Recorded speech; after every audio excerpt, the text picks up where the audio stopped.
Hello बच्चों, मैं हूं आपकी हिंदी टीचर अंजू मैडम और मेरे क्लास में आप सभी बच्चों का हार्दिक स्वागत है। आज हम लोग एक कहानी पढ़ने वाले हैं।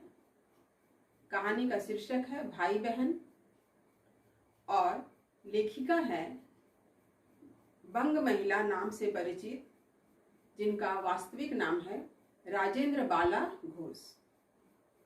तो इस कहानी का सारांश इस प्रकार से है। कहानी का सारांश आरंभ करने से पहले मैं कुछ बातों की चर्चा आपसे करना चाहती हूँ।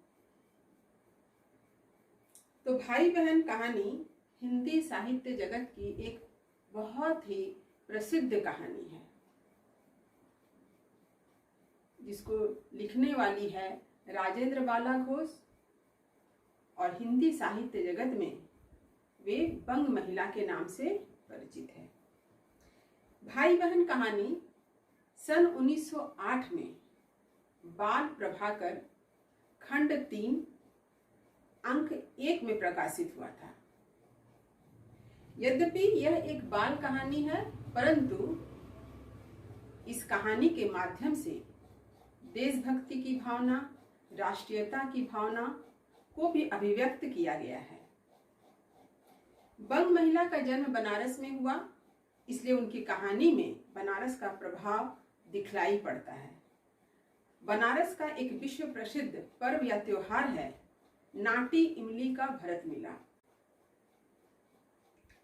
और भाई बहन कहानी का आरंभ भी नाटी इमली के भरत मिलाप से ही आरंभ होता है।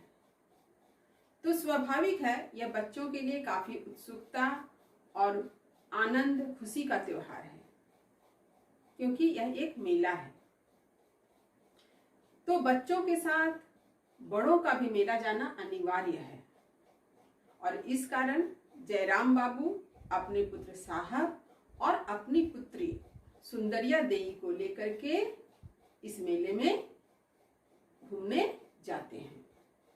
दोनों बच्चे अपने पिता के हाथ को पकड़कर मेला घूम रहे हैं।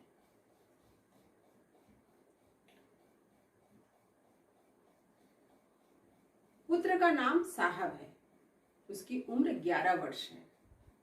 साहब देखने में सुंदर है, उसका रंग गोरा है, इसीलिए सब लोग उसे साहब कह के पुकारते हैं। लेकिन उसका वास्तविक नाम क्या है? हरिराम वर्मा। सुंदरिया 7 वर्ष की है, उसका वास्तविक नाम जो है सुंदर देई है, और सभी लोग उसे प्यार से सुंदरिया कह के पुकारते हैं। कहानी आगे बढ़ती है।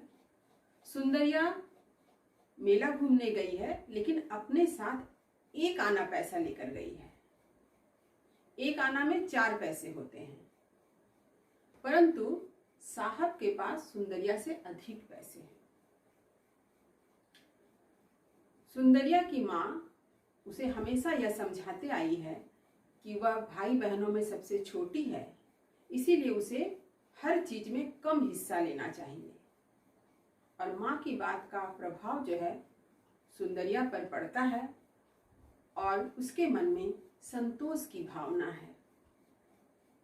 मेले में तरह तरह की चीजें मिल रही है, केला, अमरूद, नारंगी, रेवड़ी, नान कटाई, बहुत कुछ बिक रहा है। सुंदरिया को ऐसा लगता है कि वह अपने पैसे से सब कुछ खरीद लेगी, परंतु साहब उसे समझाता है कि यह संभव नहीं है। इतने कम पैसे से इतने सारी वस्तुएं नहीं खरीदी जा सकती है। परंतु साहब यह बताता है कि उसके पास ज्यादा पैसे हैं, इसलिए वह सारी चीजों को खरीद सकता है। खैर, सुंदरिया को खुद पर विश्वास है, और साहब और सुंदरिया दोनों ही मेले से अपने अपने पसंद की चीज खरीदते हैं। एक दिन की बात है, शाम के समय सुंदरिया और साहब के बड़े भाई, जिनका नाम श्री राम है, वे दिए के उजियाले में किताब पढ़ रहे थे। तभी दोनों भाई बहन सुंदरिया और साहब अपने बड़े भाई के पास पहुंचते हैं, और सुंदरिया अपने बड़े भाई को साहब के पुस्तक में छपी एक रेलगाड़ी का चित्र दिखाकर कहती है कि यह कितनी सुंदर रेलगाड़ी है, जिसे देखकर साहब यह कहता है कि यह रेलगाड़ी तो कुछ भी नहीं, उसने आज जो 5 आने में एक रेलगाड़ी खरीद के लाई है वह तो इससे भी ज्यादा सुंदर है, क्योंकि वह विदेशी कारीगर द्वारा निर्मित है।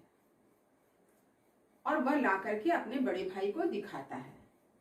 तब सुंदरिया भी मिट्टी का एक खिलौना जो स्वदेश के कारीगर द्वारा निर्मित है उसे लेकर आती है। साहब को अपने खिलौने पर बड़ा घमंड है।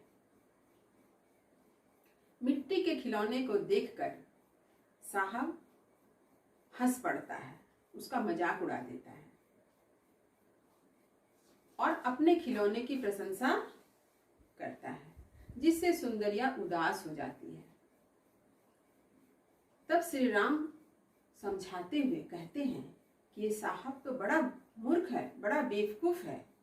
इसने तो बेकार में ही 5 आना पैसा जो है एक विदेशी कारीगर को दे आया, क्योंकि उसकी जो रेलगाड़ी थी, उसका जो खिलौना था, वह विदेश के कारीगर ने बनाया था। इस प्रकार उसका सारा पैसा जो है विदेश चला गया। और समझाते हुए कहता है, भले ही यहाँ के विक्रेता ने उस खिलौने को खरीदा हो, लेकिन वह विक्रेता भी उस पैसा को विदेश के कारीगरों को दे देगा, जिससे हमारा पैसा, हमारे देश का पैसा जो है वो विदेश चला गया। यदि साहब यही खिलौना या इसी प्रकार का कोई खिलौना जो स्वदेश निर्मित होती वह खरीदता, तो पैसा हमारे देश के कारीगर को मिलता। हमारे देश के कारीगर इसी कारण भूखे मर रहे हैं, क्योंकि हमने विदेशी वस्तुओं को खरीदकर सारा धन जो है विदेश के कारीगरों को दे दिया है। श्री राम समझाता है कि इस प्रकार अगर हम अपने देश के सामान को खरीदें तो हमारे देश के कारीगरों का, कुम्हारों का पेट भरेगा। और श्री राम ने यह भी बताया कि हर वर्ष हमारे देश से लाखों रुपये विदेश चले जा रहे हैं, तो हमें यह चाहिए कि हम देश की भलाई के लिए कुछ करें। और कहा जाता है कि बचपन में, लड़कपन में जिस बात का प्रभाव बच्चे के मन पर पड़ता है, उसका प्रभाव आने वाले समय में दिखाई पड़ता है, वह उसी के अनुरूप व्यवहार करता है। इसीलिए श्री राम कहता है कि यदि बचपन से ही स्वदेशी वस्तुओं का व्यवहार किया जाएगा तो उसका परिणाम जो है आने वाले समय में दिखाई देगा। और श्री राम यह भी आश्वासन देता है कि यदि साहब स्वदेशी वस्तु का व्यवहार करेगा तो वो उसे इनाम भी देंगे। इस तरह श्री राम के बातों का प्रभाव जो है साहब पर इतना पड़ा कि 20 वर्ष के बाद साहब एक नामी वकील बना। लेकिन देश की भलाई करने वालों में, देश की भलाई करने वाले वकीलों में उसका नाम सबसे पहले है। साहब ने एक दुकान भी खोली जिसका नाम था मातृ भंडार, जिसमें स्वदेशी वस्तु बिक्री होती है। और इस प्रकार वह अपने देश की सेवा कर रहा है। बड़ा भाई श्री राम अपने भाई के इस कार्य से काफी खुश है। सुंदरिया दी, उसका विवाह एक जमींदार परिवार में होता है। उसके पति भी देश की भलाई करने वाले एक सज्जन हैं और सुंदरिया अपने सद्गुणों से, अपने कर्मों से, अपने ससुराल वालों के साथ अच्छी तरह से निभा रही है और देश सेवा में अपना हाथ बटाती है। इस प्रकार यह कहानी यहीं समाप्त होती है। तो बंग महिला द्वारा लिखी गई यह कहानी वास्तव में एक बाल कहानी है, लेकिन इस कहानी के पीछे उनका एक उद्देश्य छिपा हुआ है, विदेशी वस्तुओं का बहिष्कार और स्वदेशी वस्तुओं का उपयोग। जैसा कि इसके प्रकाशन काल में ही देख रहे हैं, ये प्रकाशन हुआ है 1908 में। उस समय हमारा देश अंग्रेजों का गुलाम था और अंग्रेज इसी नीति को चला रहे थे कि जितना ज्यादा से ज्यादा विदेशी वस्तुओं को भारतवर्ष में बिक्री किया जाए और यहाँ का सारा धन जो है इंग्लैंड ले जाया जाए, ताकि हमारा देश जो है आर्थिक दृष्टि से खोखला हो जाए। तो इस उद्देश्य की स्थापना बंग महिला ने अपनी भाई बहन कहानी में की है। तो एक बार इस कहानी के उद्देश्य को मैं आपके सामने प्रस्तुत कर रही हूँ। मैं आपको पढ़कर सुनाती हूँ ताकि आप इसे समझते हुए बाद में लिख लें, क्योंकि उद्देश्य से संबंधित प्रश्न भी परीक्षा में पूछे जाते हैं। तो क्या है उद्देश्य, देखिए। बंग महिला द्वारा रचित भाई बहन कहानी एक बाल कहानी है, परंतु लेखिका ने स्वराष्ट्रीयता, स्वदेश प्रेम का संदेश भी इस कहानी के माध्यम से दिया है। यह कहानी 1908 में प्रकाशित हुई और वह समय था जब हमारे देश में गांधी जी का प्रभाव दिखाई पड़ता है। तो इस कहानी में भी गांधीवाद का प्रभाव दिखाई पड़ रहा है और यह वह समय था जब हमारे देश में स्वदेशी आंदोलन ने जोर पकड़ा था। विदेशी वस्तुओं का बहिष्कार और स्वदेशी वस्तुओं के प्रयोग पर जोर दिया जा रहा था। इसी उद्देश्य की स्थापना बंग महिला ने इस कहानी में की है। उन्होंने इस कहानी के माध्यम से बतलाया है कि जब साहब 5 आने पैसे देकर एक विदेश से निर्मित रेलगाड़ी को खरीदता है तो श्री राम उसे समझाता है कि उसने 5 आने पैसे विदेश के कारीगर को दे दिया। इससे विदेश के कारीगर को लाभ पहुंचा और हमारे देश के कारीगर जो हैं वो बेरोजगार रह गए। उनके पास सामान होते हुए भी कोई खरीदार नहीं है, क्योंकि हम विदेशी वस्तुओं के प्रति आकर्षित हो रहे थे। तो इस प्रकार यदि हम अपने देश में निर्मित वस्तुओं का उपयोग करेंगे तो हमारा देश का पैसा हमारे देश में ही रह जाएगा, हमारे देश के कारीगरों का पेट भरेगा। और इस प्रकार चूंकि विदेशी वस्तुओं को खरीदते हैं हम, तो हमारे देश का लाखों रुपया हिंदुस्तान से बाहर विदेश चला जा रहा है और हम दिन प्रतिदिन गरीब बनते जा रहे हैं। और श्री राम सुंदरिया के द्वारा खरीदे गए मिट्टी के खिलौने की प्रशंसा करता है। कहानी का उद्देश्य यह भी है कि प्रत्येक व्यक्ति स्वदेश निर्मित वस्तुओं को अपनाए और अपने देश की आर्थिक तरक्की में अपना योगदान दे। हमें अपने आप पर भी गर्व महसूस होगा कि हमने अपने देश के लिए कुछ किया। साथ ही लेखिका ने यह भी संदेश दिया है कि बचपन की शिक्षा, बचपन के जो संस्कार होते हैं उसका प्रभाव जो है आने वाले जीवन पर पड़ता है।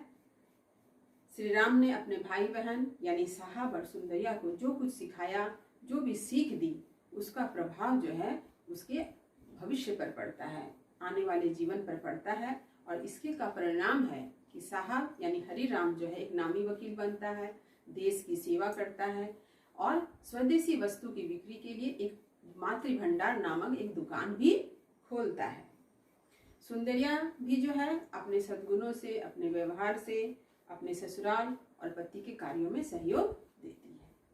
तो यही है इस कहानी का उद्देश्य। तो उम्मीद करती हूँ कि भाई बहन कहानी का सारांश और उद्देश्य आपको भली भांति समझ में आ गया होगा। आप पहले वीडियो को अच्छी तरह से सुने, समझें और फिर धीरे धीरे सारी बातों को याद करते हुए लिखें। देख कर लिखें तो वो तो कोई भी देख कर लिख सकता है, लेकिन याद करते हुए लिखें, समझते हुए लिखें कि आपको कितना समझ में आया, आपको कितना याद हुआ।